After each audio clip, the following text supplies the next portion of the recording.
Okay.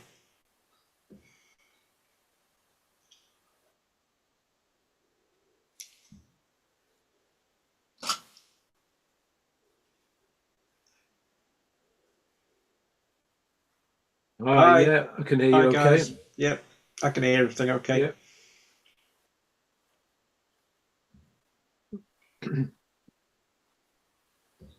Muted, sorry. Hello, let me do another audio test. So can you hear me and can you hear Brian and Steph? Did you say hi Hi, again? Brian. Yeah, can you hear me okay? Yep. Hi, everybody. It's Brian here. Can you hear all of us? Can somebody confirm, please, in the chat?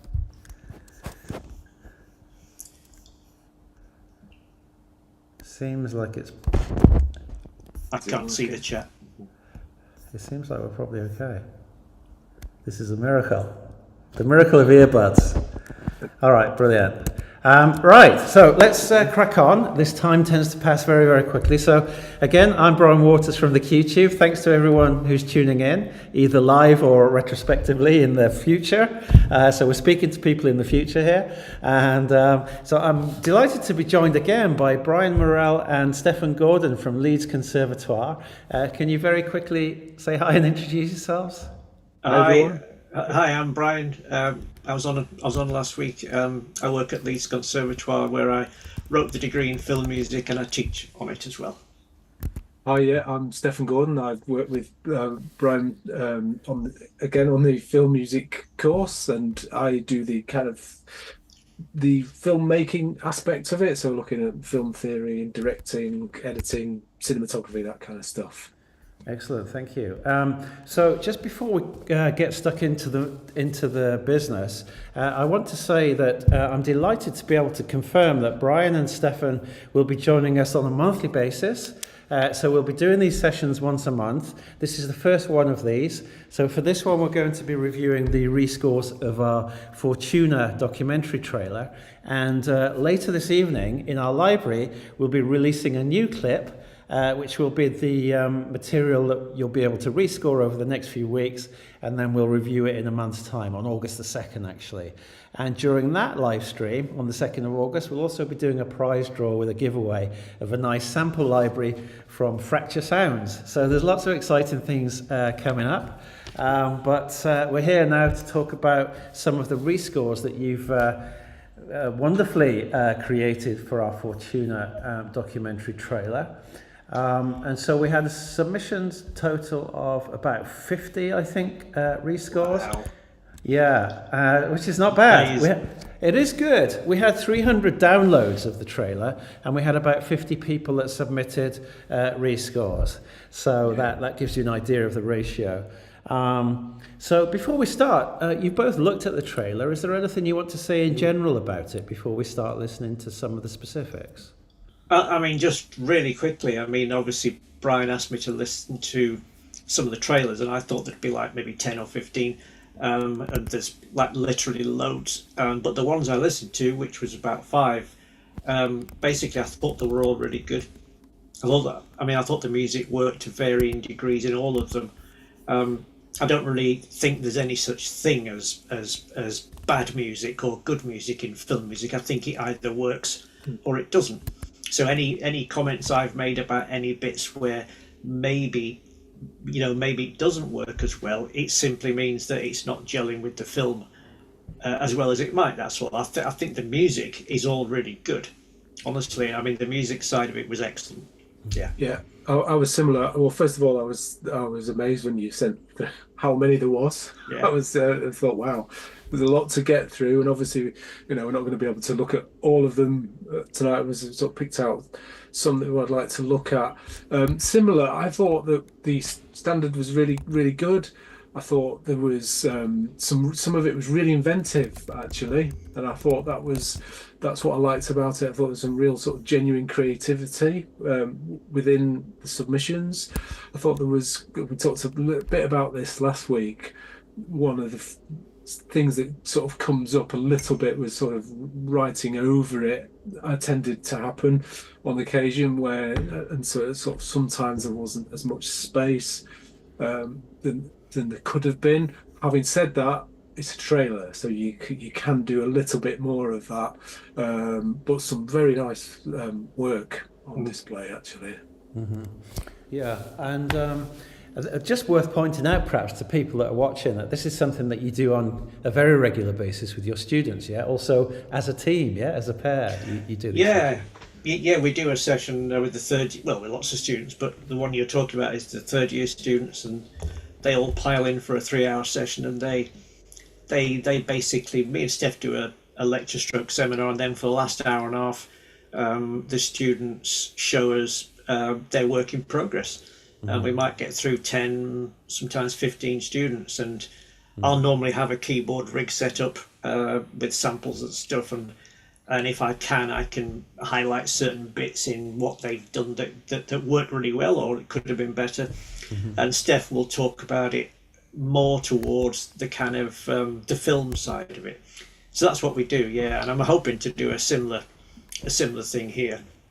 Now, I was quite intrigued as well about the actual film itself, and that was something else I wanted to sort of talk about. And about, I know it was a trailer, but it's about that character and about who he is, what makes him tick, and all, and obviously the things that sort of happened to him, which was all embedded in that trailer. So I think that was the other thing, and I don't know how much of the composers had a sort of inside knowledge of what the film was about before they did it.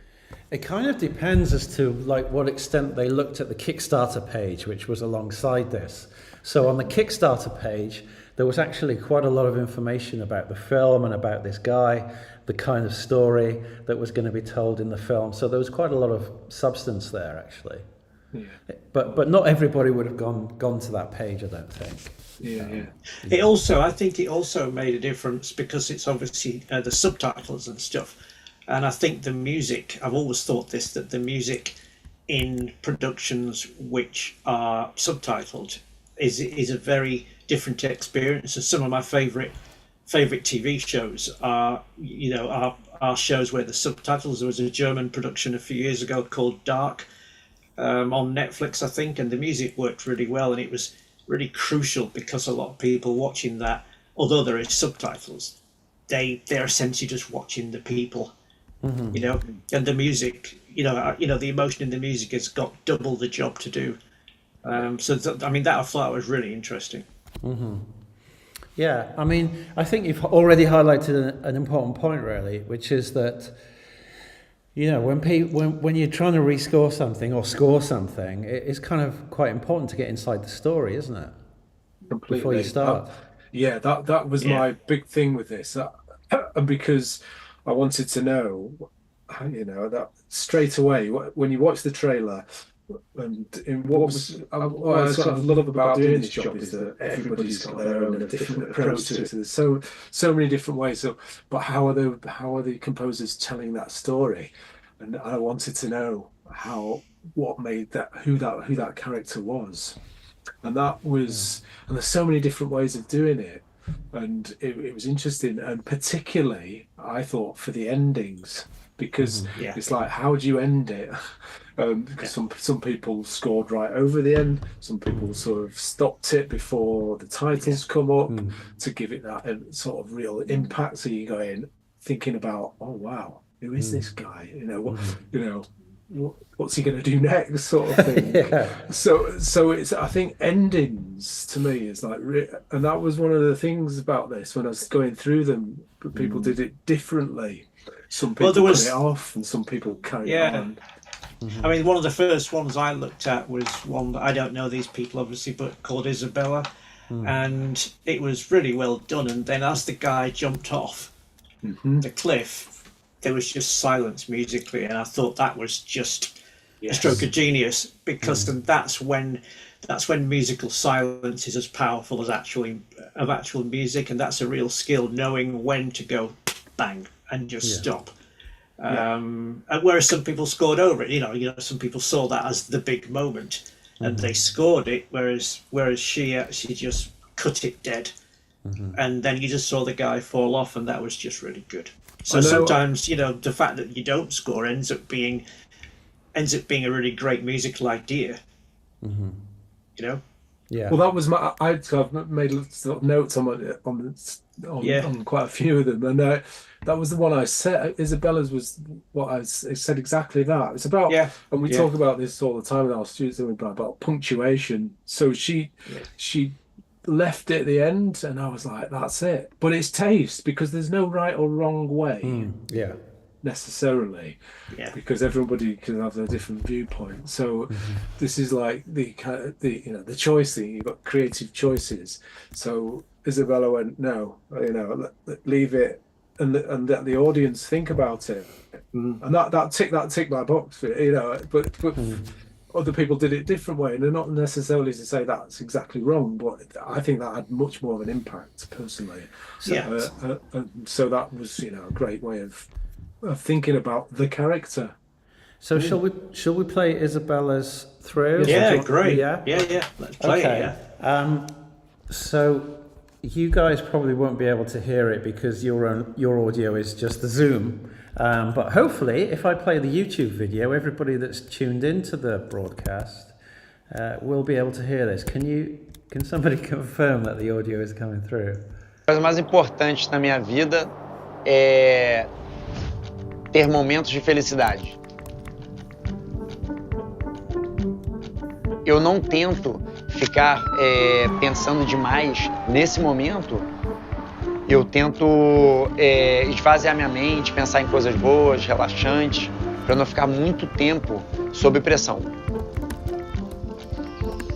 A morte ela tá próxima, né? Ela tá presente, pode estar presente. Você largar um vício é difícil.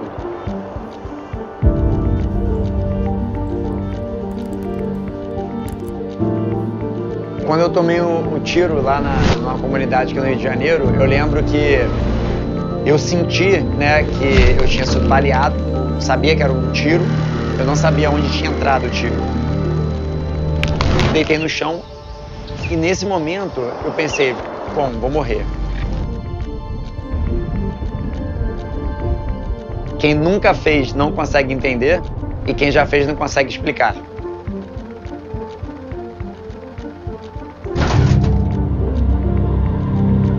Eu acho que meus planos para os próximos anos é me manter vivo.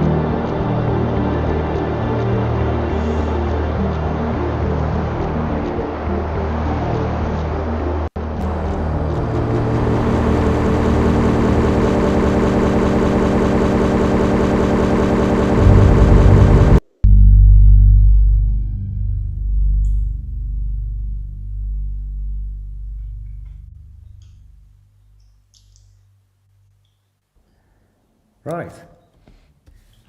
So we've just played it through. So I'm understanding now, Brian. I totally get it now. Why, about the thing about wanting to play and hear it and hear the chords. I didn't realise we wouldn't be able to hear it. So I understand what you're saying now. So don't worry. We can set that up next time.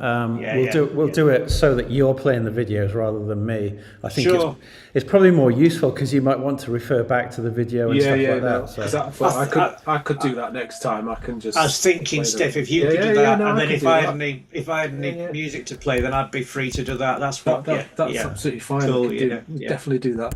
Well, do you want me to go first with the comments about that? Obviously, it's a bit weird this because I couldn't hear it then, but I've heard it before. I've heard it about 2 hours ago on my own system, and I thought it was really good. I mean, I made some comments, and obviously, I have no idea if the composer is actually here right now or whether they will hear this, but hopefully they will.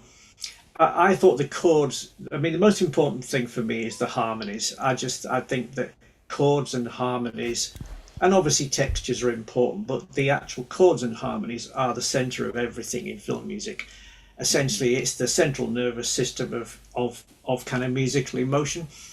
I think the initial chords that the composer used worked really well. They were dramatic and they were really emotive. The next point I've written is there was an arpeggiated synth line, which came in early on. I thought that was a great idea, but I thought it was a little bit dry.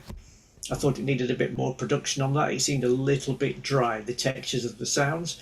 and if something's dry, it can often be a little bit distracting. About 48 seconds in, when we see the statue for the first time, this is a great hit point, and that's when another synth line came in, which I thought worked absolutely fabulously.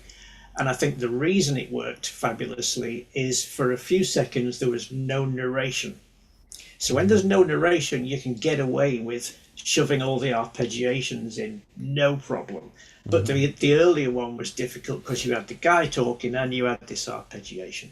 So 48 seconds, when we see the statue and the guy stops talking, then that's a hit point, and the composer put some gorgeous, like I say, some more arpeggiations in. Without getting too technical, there was a thing about 1:15 into the piece where, I don't know if you can you hear this? Yeah. There's about 1:15 into the piece where there was some absolutely fantastic chords.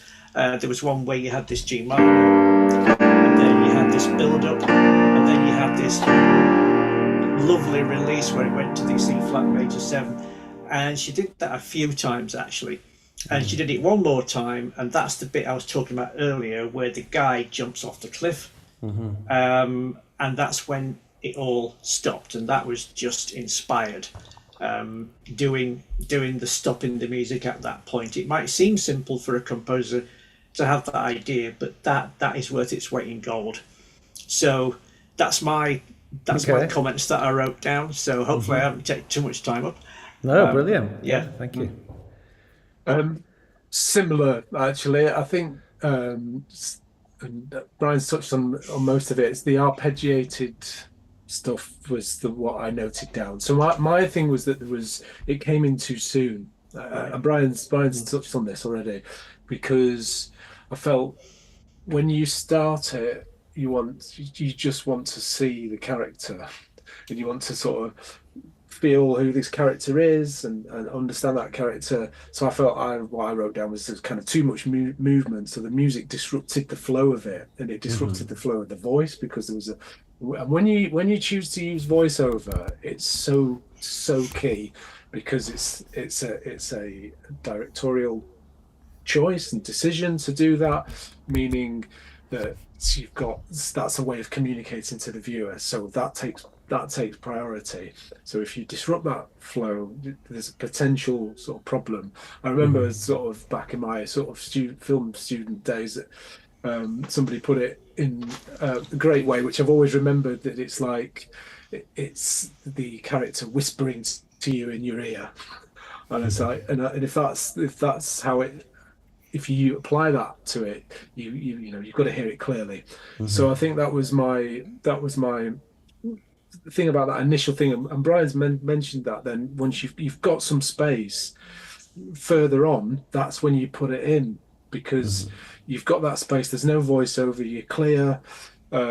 So structure, really. So looking for the structure of the edit. So how has it been edited? And that includes the sound edit.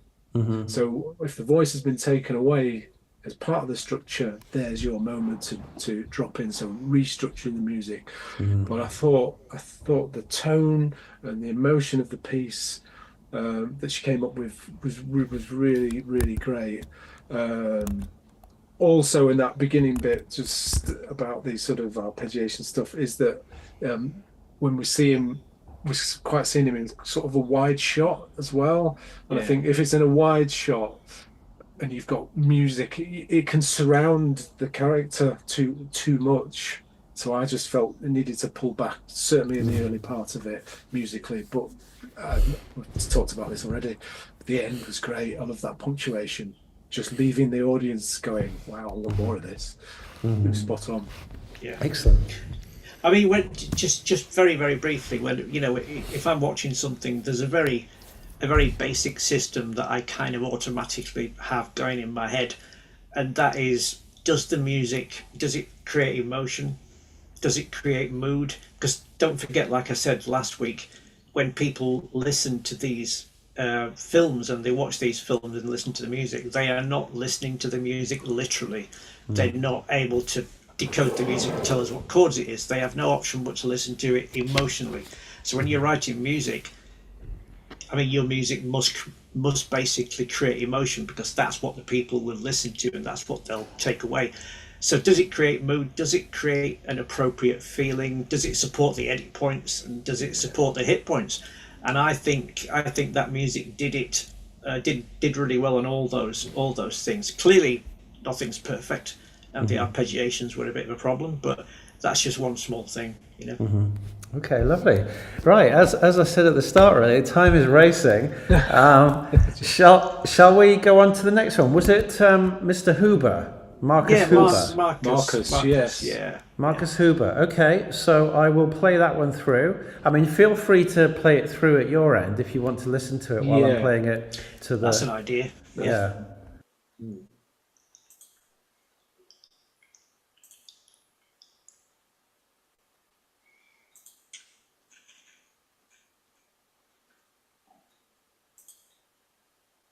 A coisa mais importante na minha vida é ter momentos de felicidade.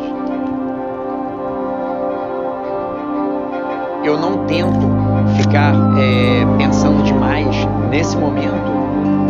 Eu tento esvaziar minha mente, pensar em coisas boas, relaxantes, para não ficar muito tempo sob pressão. A morte, ela tá próxima, né? Ela tá presente, pode estar presente. Você largar um vício é difícil.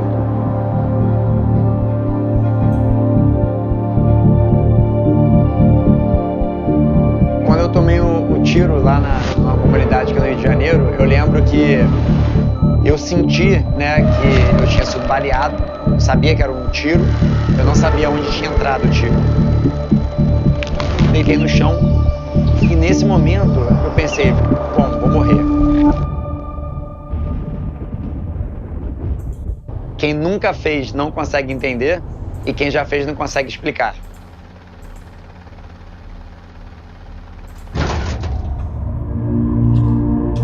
Eu acho que meus planos para os próximos anos é me manter vivo.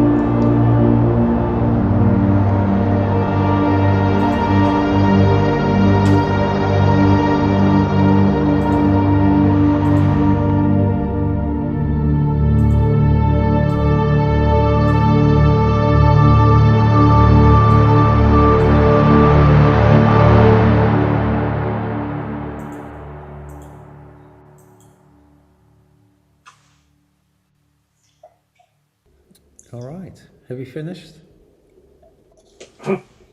Yeah. Yeah? All right, great. Okay, do you want me to go first? Yeah. I thought this was really good, and I thought the good thing about the ones I'd chosen was that they were good in different ways. You know, this one was much more dramatic, and the first one we looked at was very supportive. It was, it made you reflect, and it worked really well. This one was much more dramatic. I loved that kind of tuned percussion synthy stuff at the beginning. That was really effective.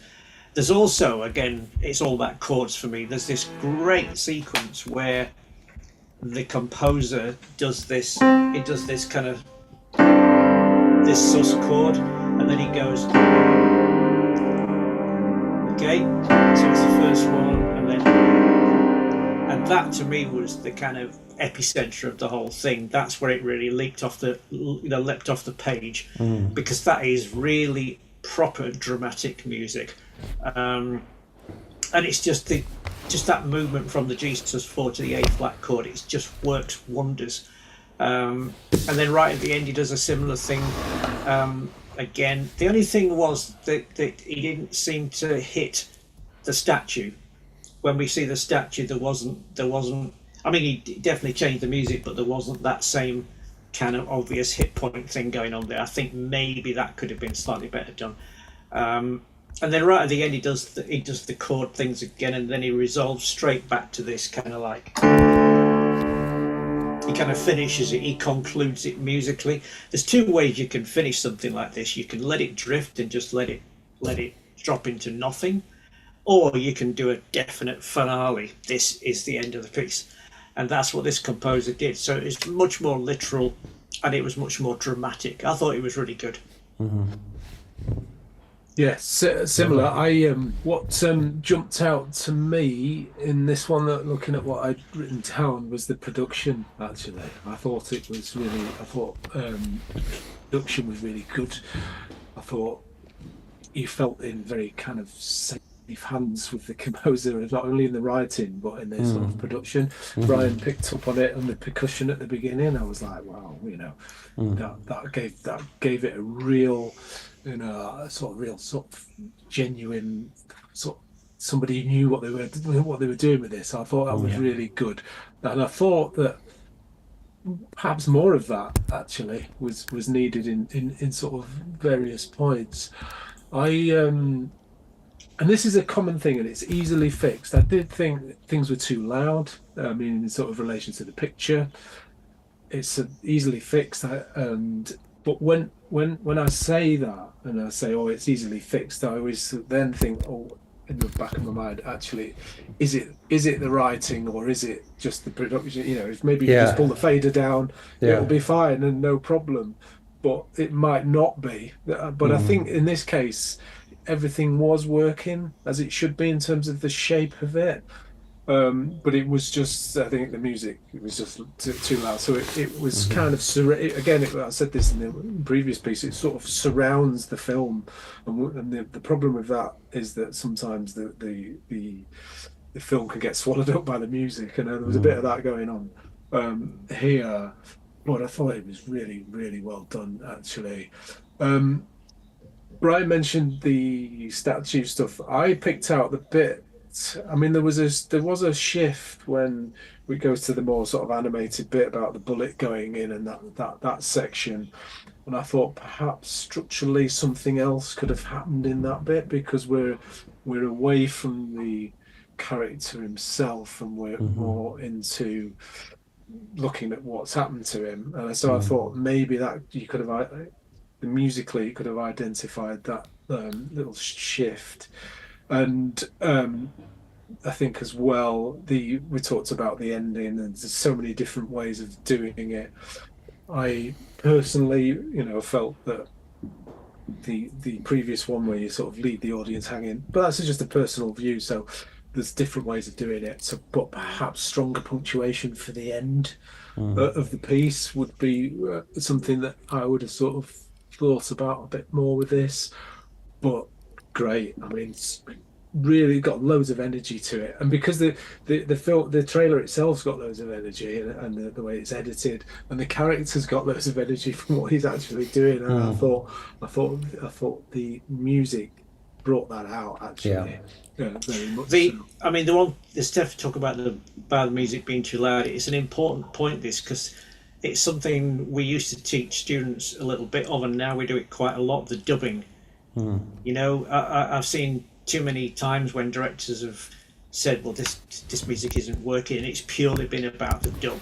It's purely been about the dub, because when you're composing and you're doing the dubbing yourself, and you haven't got a dubbing engineer, then that's a very precise kind of art form, and also as the composer you naturally want your music to be heard. And it's not that you stand there and go, let's put all the faders up to 11. It's nothing like that. It's an unconscious bias that as a composer you will have. And I've seen a lot of composers at our place, where I've just said, whoa, turn it down. And also the other thing to mention on that is, if you're writing dramatic music and loud music, and all you do is you duck it, then that doesn't really solve the problem, because what you're doing is you've written music that inherently doesn't work, and then you duck it just to try and get it out of the way, whereas what you should be doing is writing music that sits well in the first place. So that was just a quick point to mention on the back of what Steph was talking about volume. Because it could be deceiving, you see, for some, because it could be like, director could look at it and go, "Oh, the music doesn't work," when actually all it is it's just too loud. So and that's how I do this, where for our students, is look at it and just go, is it too loud? Well, if it is, maybe it's not. Maybe the problem is the writing, and it couldn't. It might be just that it is just needs pulling down. So just to be careful of that, really. Also, just to mention really quickly, the opposite is true as well. If you write music and then you bring it so painfully low in the mix that it can sound like someone's left a radio on in the other room, and that's, for me, that's actually more annoying. Actually, you know, you're kind of going, "What's that music?" And you can just about, and you're thinking, well, you just don't bother doing it if it's that low. If you want to write music, be proud of it, put it in, make sure it's in the right place, and make sure you can have it at decent volume. And if you start writing over dialogue, be very, very careful. Yeah, because if you go it that way, it's like you're suggesting you're a bit apprehensive about the music. You're almost apologising. But I think Marcus was on the side of, you know, listen to my music. This is really good, and that's a good thing. It's just to be careful of it now. We get students sometimes, and they'll say to me, "Oh, I'm sorry about the French horn. It's an awful sample." And I will say, "Well, don't use it then. Don't use an instrument and then apologise for it. You know what I mean? If it's that bad, just find something else. You know, do you know what I mean? So there's nothing worse than using an instrument and then apologising for it. Having to put a disclaimer every time it plays, you know, on the screen. Sorry about the French horn. Okay, shall we do one more? I think. I'll go to Karen as long as you want. I think you had William Joel or somebody, yeah? William Joel, yeah. Was that right? Yeah, William Joel. Yeah. Okay, I'm going to cue that up. If you guys want to listen to it on your headphones at the same time. We'll do.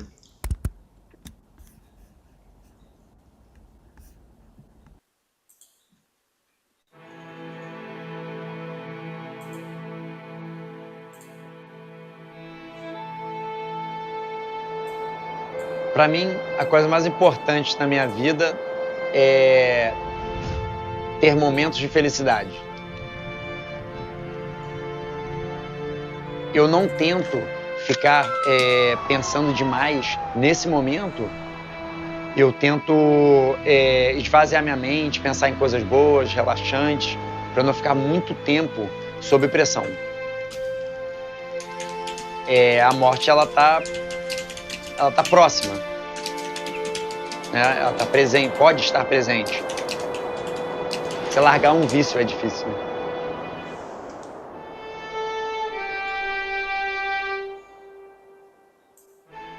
Quando eu tomei o tiro lá numa comunidade aqui no Rio de Janeiro, eu lembro que eu senti, né, que eu tinha sido baleado. Eu sabia que era um tiro, eu não sabia onde tinha entrado o tiro. Deitei no chão e nesse momento eu pensei, bom, vou morrer. Quem nunca fez não consegue entender e quem já fez não consegue explicar.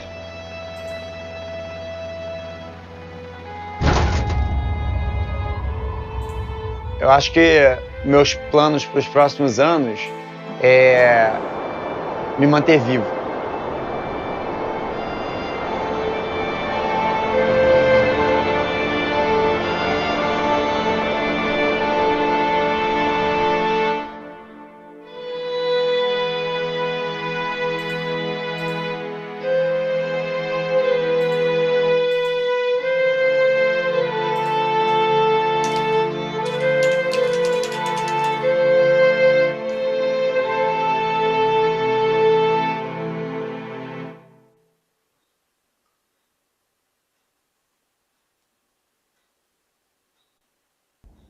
Okay, we are ready. We are ready to receive. Okay, I thought this was really good. Again, I don't know if William, Joel is there listening, or whether they will catch it later. I thought the music was really evocative. It was very culturally specific, which I think really, really helped it. You know, you really made us absolutely know what you wanted to do. It had real character. The problem really was that the solo instrument was too loud, but also it was a little bit dry. I don't know whether that's just a quirk of the recording or the way the sound was captured, but the lead instrument was very dry. I wasn't even sure what the actual sound was supposed to be. That might be just because I'm watching it on YouTube, I don't know, but it was definitely very dry. But the harmonies and the tune itself were absolutely beautiful. It just really begs for some slightly more mellow textures, and especially the melody line itself. Very reflective, very romantic, out of all the pieces we've looked at, I think this one made me reflect more than the other two, because it just hits you between the eyes. It's just a great writing, and it's just a real shame that it's just held back because because the lead line is too loud, and like I say, the textures are just very quite MIDI sounding, which is a real shame. But again, just this slow melodic feature. The thing is, when you write a nice slow melodic line, you can have it over dialogue and get away with it. It's only if you're writing this completely busy line that you need to watch out. And that would have been absolutely perfect had it just been not quite as abrasive in terms of the textures. And that could be the sample. It could be, if it was a real instrument, it could be the way you'd captured it. So yeah, that's me basically. Yeah. Okay, lovely. Thank you. Great piece though. I mean, really great writing. Yeah, similar. I really liked this. I thought the choice of going more down the sort of solo instrument brought me closer to the character, and I thought that was quite inspired actually. So I think that the composers looked at this for how best to sort of approach this, and that was a very sort of creative way of doing it, of just getting you to feel and get closer to that character and have a bit more of an understanding of that character by using that. So from that perspective, it felt quite authentic actually. It does have its production problems, as Brian's pointed out. So, and I think, more time, more budget, whatever, to be able to get the right recording for that would obviously take it to another level. But I thought it was very inspired writing. The thing to look out for me, looking at the production of it, is the sort of higher register as well was potentially got in the way of the voice. So in that, so what the problem you have with that, and it can be sorted out in production, I'm sure. As I say, if it was recorded in a different way, but for an audience, particularly again because it's got a voiceover, what you don't want is for the audience to be going, what should I be listening to? Yeah. Should I be listening to the voice? Should I be listening to the music? You want to just have it so it feels natural. I mean, the writing was definitely great in terms of getting that sort of natural feel to it, but I think the production of it and choosing the right instrument, because as I say, they're sort of maybe the higher register or just that, whatever that sample or whatever it was potentially getting in the way of it.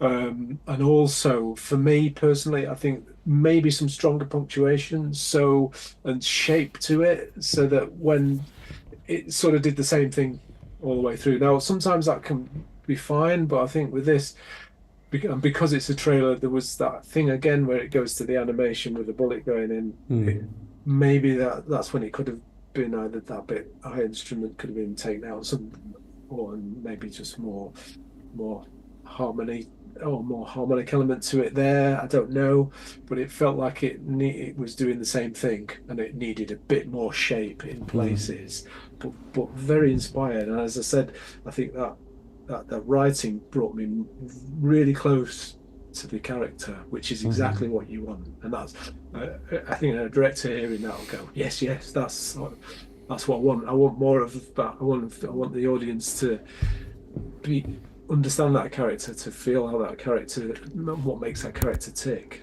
At the beginning with that melody, when that melody comes in, it's like something like that. I can't remember exactly what it was, but when I heard it, and I was thinking that sound is very abrasive, and I was thinking you could have started it off by trying to get a hold of either a real duduk or a sample duduk, because they are beautiful instruments, and that would work with the kind of chords you've written.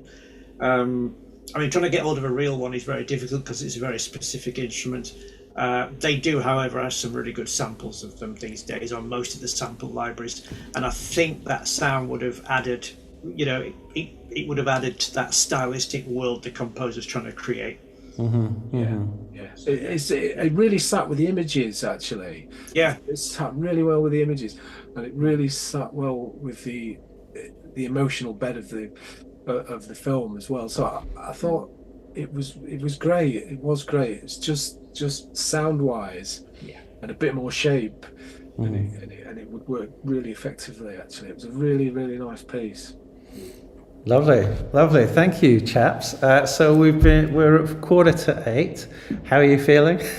All good, yeah. I'm great, yeah. I mean, honestly, I could do this all night. I mean, I love it. It's I just like listening to film music, new film music written by new people who I've never met before. Because it's, you know, when I listen to this today, and me and Steph haven't conferred, by the way, we listen to the same ones, but I have my notes here. But it's interesting that by and large we came up with similar kind of things, and again, it's all down to that thing: does it work? You know, it's not even a comment on the music. It's really, does it work with the film? And I think they all did to varying degrees. They did, yeah. If we had limitless time, and let's just say hypothetically we were in a room together, then I would start going on about orchestration and about texture in a much bigger way. You know, I would be able to qualify some of the things I've said. But anyway, no, I've really enjoyed it. Is it worth me mention a couple of names of people that I picked out? Yeah, definitely. Well? Yeah. Well, there was one, and I mentioned this when I sent the email. It was Raphael, actually, who did Raphael. I think he's done everything was a live instrumentation. Oh, Raphael Machuca. Yeah, like that. Yeah. So, that stood out to me because, well, I thought it was really good and really inventive. And what else did I write about? I thought the energy to it was great, and the fact that the creativity, because it was real instruments. I think that was definitely worth mentioning, and the energy and the authenticity of it was really immediate to me. I did think that because it was live instruments, there was a tendency to get a little bit carried away. Yeah. So I thought there was possibly overpowered it a little bit, but you know, further mix could have helped that. Who else did that? Wolfgang. Yeah, I got it down. Since I thought this, because he went down the electronic route, I thought Wolfgang Schott. Some really interesting synth sounds. Actually, that was what sort of leapt out.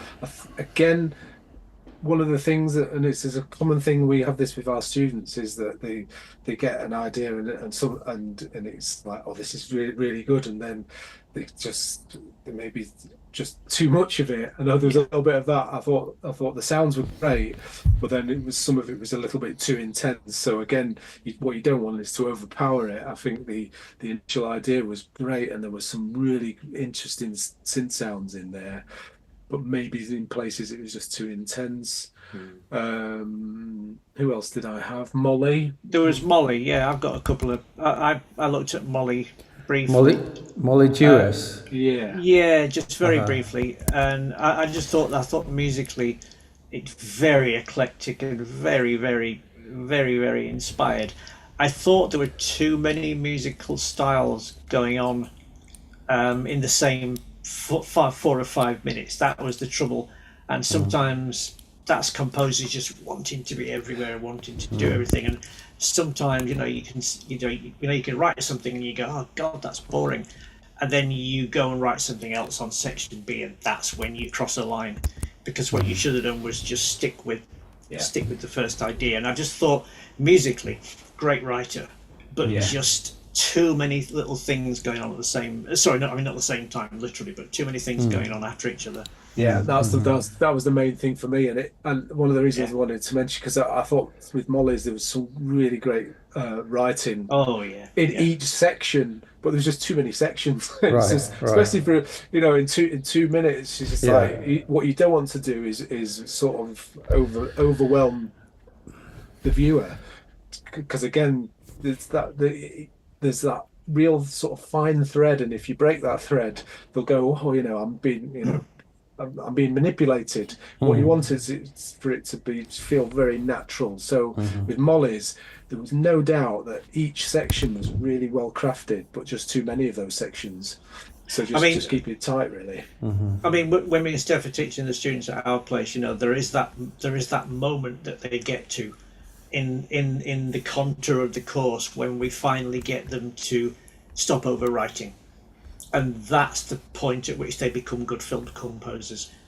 Because up until that point, they're great composers, and it's just all too much. But that point when you get that self-discipline and that thing where you go, I'm overwriting, and you resist that natural temptation for a composer.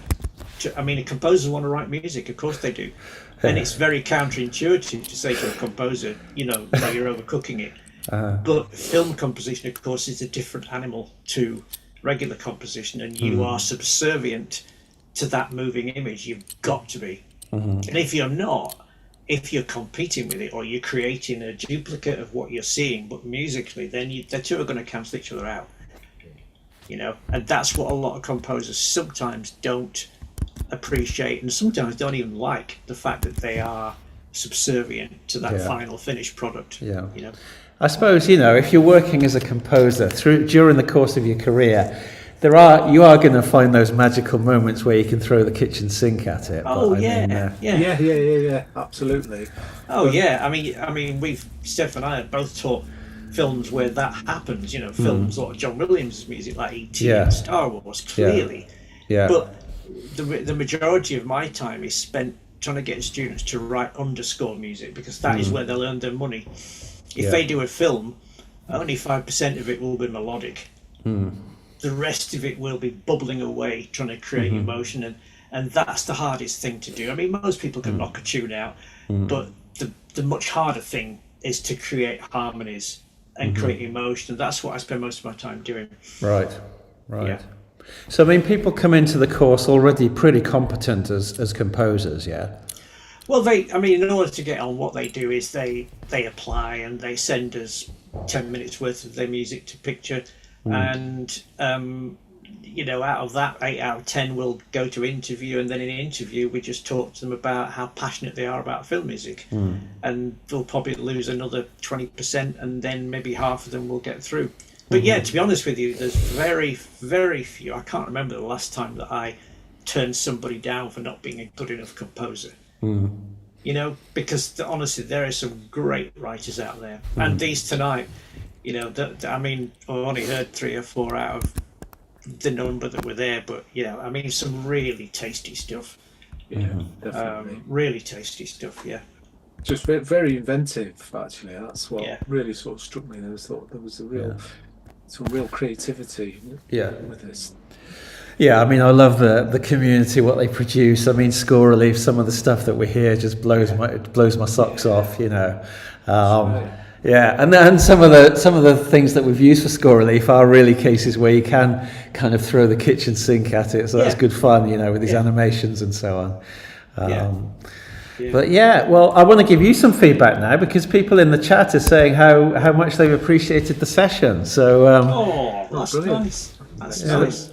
Really thank you, guys. We have someone who's one of your ex-students, it seems, Clara Hansen. Clara! Hi, Clara. How was Clara's one-to-one tutor? She said it's great to see you again. She learned so much from you, and she highly recommends the course. So there you go. Clara was an A1 student. Absolutely, yeah. So it's going full circle, you see. You're getting. That's amazing. That's amazing. I hope you're well, Clara, and I hope you're doing well. Excellent. You'll probably find more and more of your students are joining these sessions, actually. So that'll be good. Yeah. All right. Well, thank you again so much. I really appreciate your time. I appreciate the quality and everything that you bring to the table. And just to reiterate that we'll be releasing a new clip literally when I finish this conversation into our library, free for members. And on August the 2nd, we'll be doing a session like this on your rescores of that clip. So really looking forward to that. Thank you, guys. Take care. Take it easy. Have a nice evening. Have a nice weekend. Bye. Bye.